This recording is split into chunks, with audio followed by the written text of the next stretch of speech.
Hello. So আজ হলো বাড়ি ফেরার পালা। আজকে শুধুমাত্র আমি সকাল সকাল ঘুম থেকে উঠে রেডি হয়ে গেছি তা নয়, আজ আমি বাড়ি ফিরবো অফিসে। এই ভারী ব্যাগটা নিয়ে আমি এখন রওনা দেব। আর এই একটা ছোট্ট ব্যাগ হয়েছে আমার। তো এবার আমি পুরোপুরি রেডি বেরিয়ে পড়ার জন্য।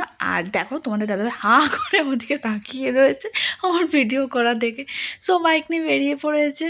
তো এরপর আমরা বেরিয়ে যাই। আর বাইরে এসে দেখেছো কি বৃষ্টি হচ্ছে, দাঁড়িয়ে রয়েছি গাড়ির জন্য, আমাকে নামাতে এসেছিলো। তো ফাইনালি একটা অটো পেলাম অনেকক্ষণ দাঁড়িয়ে থাকার পর, অপেক্ষা করার পর। আর স্টেশনে এসে দেখো পরিবেশটা কি সুন্দর দেখতে লাগছে না ওভারব্রিজ থেকে, আমার তো দারুণ লাগছে। কিন্তু জানো তো আমার না আরেকটা খুব ভয় করছিল, এই যে সিঁড়ি দিয়ে নামতে মনে হচ্ছিল এই যদি পাটা স্লিপ করে ব্যাস তাহলে হয়ে গেল। আর প্ল্যাটফর্মে এসে এই একটা টকটকি পুচকে দুষ্টুর সাথে পরিচয় হয়েছিল, খুবই কিউট বাচ্চা ছিল। আর দেন ওর সাথে একটু বকবক করার পর তারপরই আমাদের ট্রেন চলে আসে।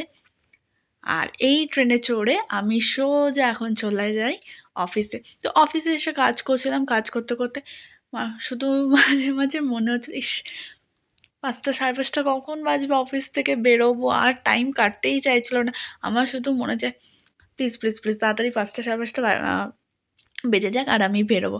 আর ঠিক তাই, যেই টাইম হয়েছে আমি দৌড়ে অফিস থেকে কাছে বেরিয়ে গেছি যে কতক্ষণে বাড়ি যাব। এই বাড়ি যাওয়ার এক্সাইটমেন্টটাই আলাদা। তো এরপর আমি অটো করে ওখান থেকে বেরিয়ে, অটো আসে আমাদের এদিকে নবদ্বীপ ঘাটের দিকে। তো ওখান থেকে অটো ধরে সোজা নবদ্বীপ ঘাট মানে স্বরূপগঞ্জ ঘাটে আমি চলে আসি। তো এখান থেকে আমাদের নৌকা পার করে মেন নবদ্বীপে যেতে হয়। তো তোমাদের যে জিনিসটা আমি দেখাচ্ছিলাম, দেখো কত জল বেড়েছে। ওই জায়গাগুলো পুরো শুকনো থাকে, সেখানে পুরো জলের জল।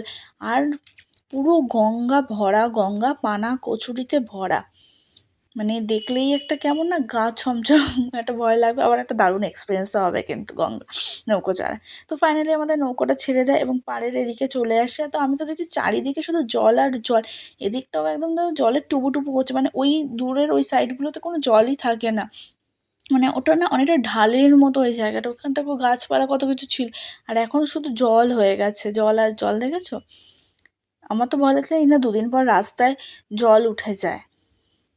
তো এখান থেকে তারপর আমি বেরিয়ে যাচ্ছি।